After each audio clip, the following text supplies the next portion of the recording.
Columbia-born singer, songwriter, actor, and record producer Angie Stone died in a car crash early this morning. They say certain stories end before they truly begin, and the shocking circumstances surrounding Angie Stone's passing reveal a web far more complicated than anyone could have imagined. On the surface, it may look like just another tragic accident, but whispers inside the industry suggest a deeper, more unsettling narrative. Fans everywhere are asking the same question: was there something even darker hiding behind the scenes? Angie Stone was more than just a singer or songwriter. She was an architect of soulful expression.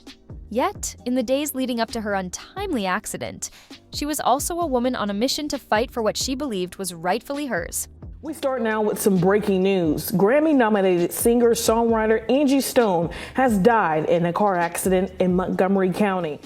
The details of her final weeks, the mounting disputes over royalties, and the shocking allegations from artist Jaguar Wright have caused a stir that refuses to settle.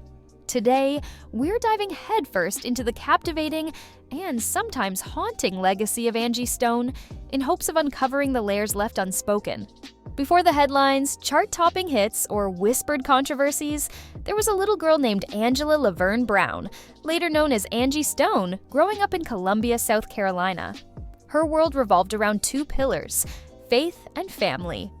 Raised by parents who believed deeply in the power of gospel music, she discovered her voice not in polished studios or glamorous stages. Tonight, the music world is mourning the sudden death of Grammy-nominated rhythm and blues artist Angie Stone. The R&B singer was killed in a crash in Montgomery, Alabama on Saturday. But in the humble pews of her local Baptist church. At home, her father was a member of a gospel quartet, and he often took Angie to live performances by legendary gospel groups. Seeing these singers pour their hearts out fueled her own passion for music. She learned to see music not just as entertainment, but as a calling, something that connected her to a larger spiritual purpose. Week after week, singing in church helped shape her vocal style, giving her the ability to weave raw emotion into every note. Even in those earliest moments, people around her could sense she was destined for something extraordinary. Yeah, Monet. Stone's publicist, Deborah Champagne, tells me the singer was leaving a performance when the crash happened. There was a particular soul in her tone, a resonant, deeply human quality that would soon become the trademark of an artist capable of bridging genres. When she belted out a hymn, everyone listened. And for Angie, that experience solidified the notion that music wasn't just a pastime, it was her future. Angie's destiny came calling far sooner than anyone expected.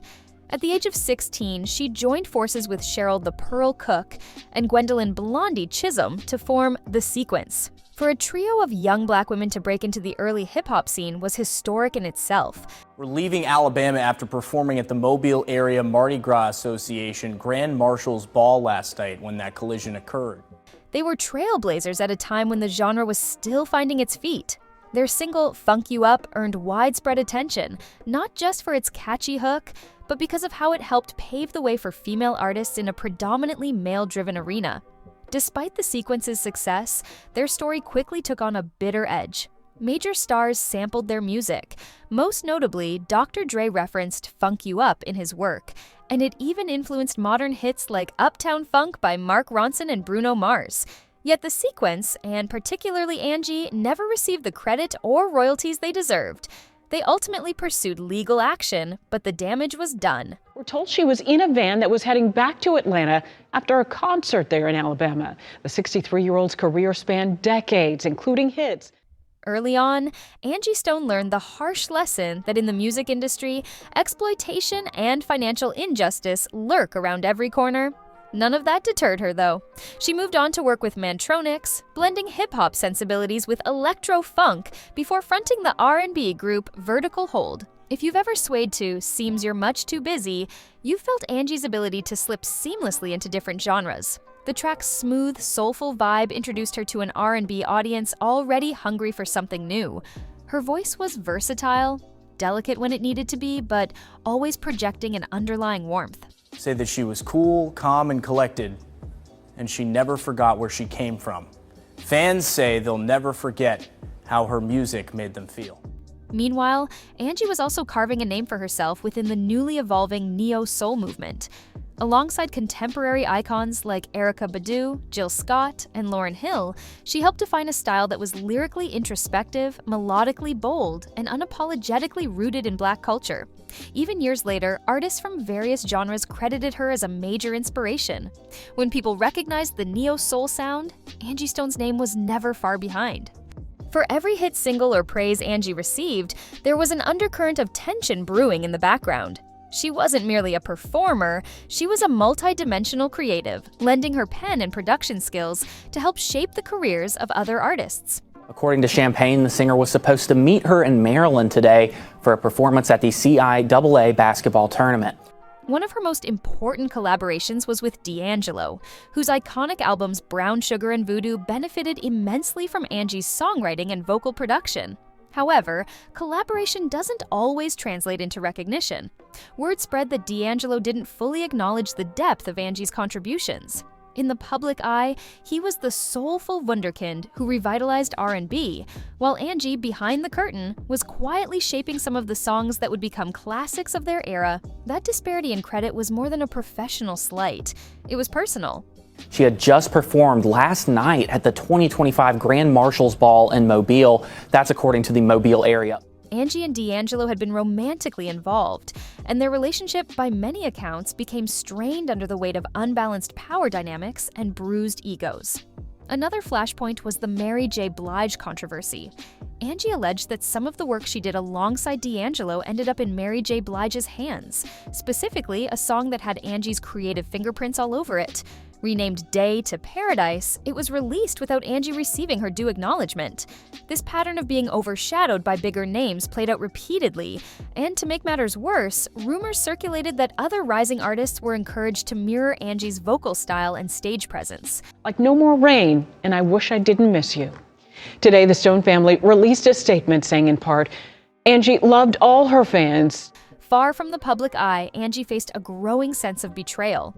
She'd devoted decades to the craft, only to see her ideas repackaged and sold without her permission, all while climbing the uphill battle of trying to prove her worth. When she looked at industry allies she thought she could trust, she often found closed doors instead of open arms. It wasn't just behind the mic that Angie Stone felt her influence being lifted. She made no secret of her frustrations over Jill Scott's record label, allegedly monitoring her every move. How she dressed, her stage demeanor, even the subtle ways she connected with audiences. Rather than forging a unique identity for Jill Scott, executives seemed bent on replicating the Angie Stone formula. In a world where authenticity is currency, that felt like a profound violation.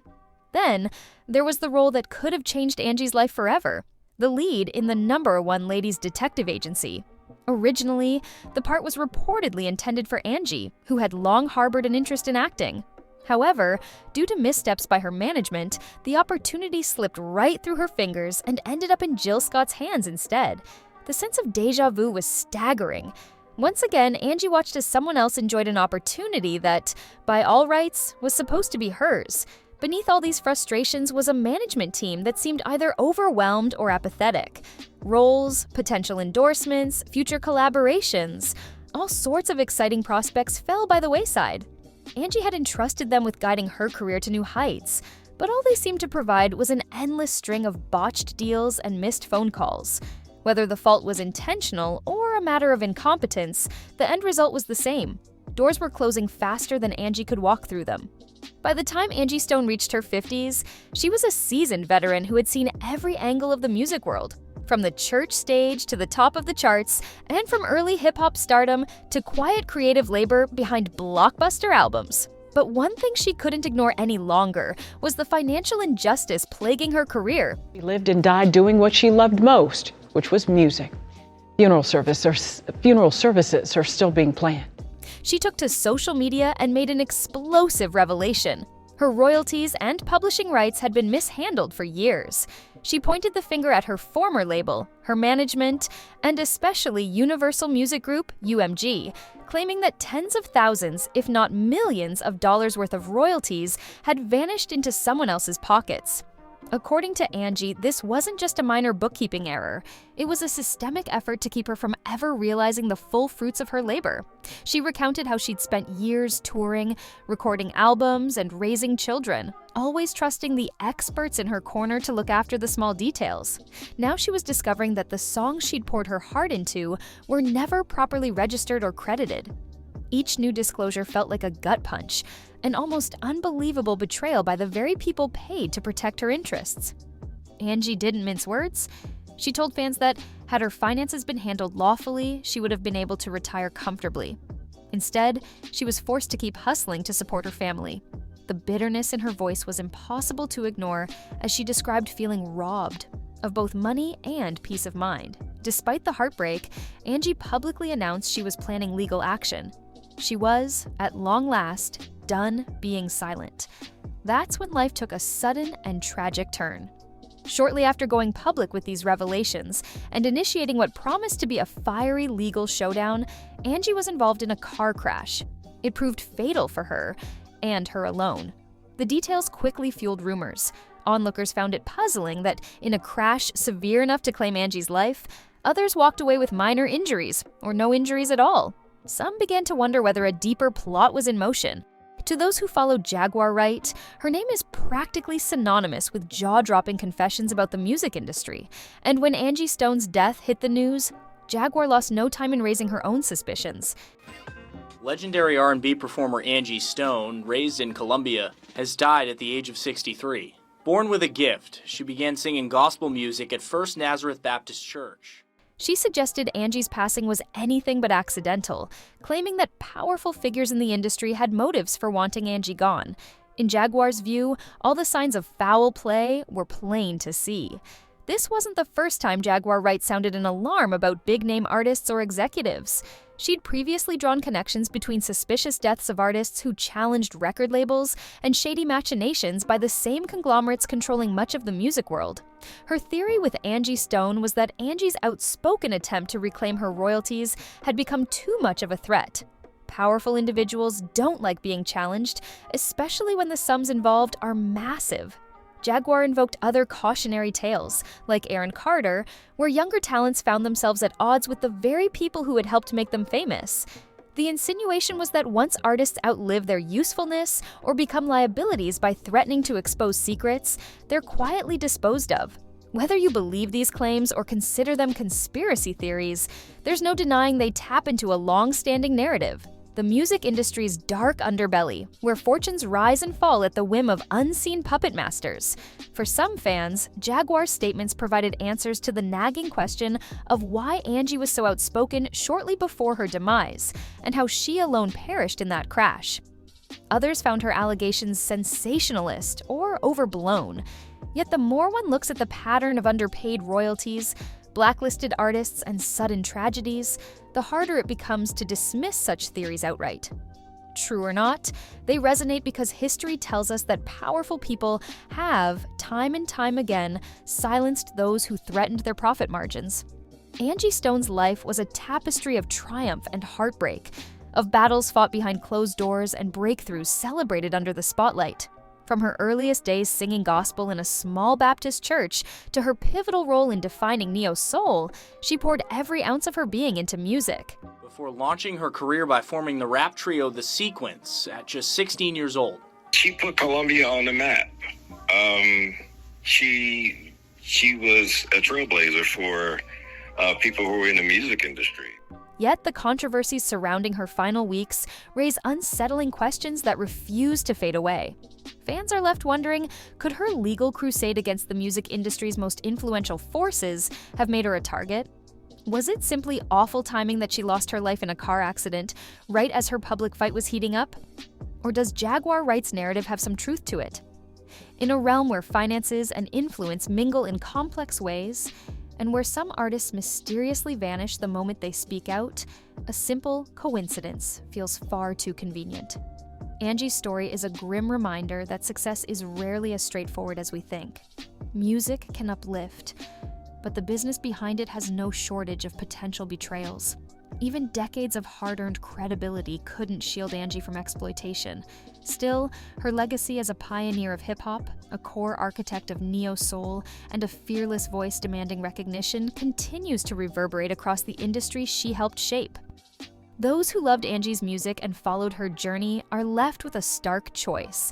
Either accept the tragedy at face value or dig deeper.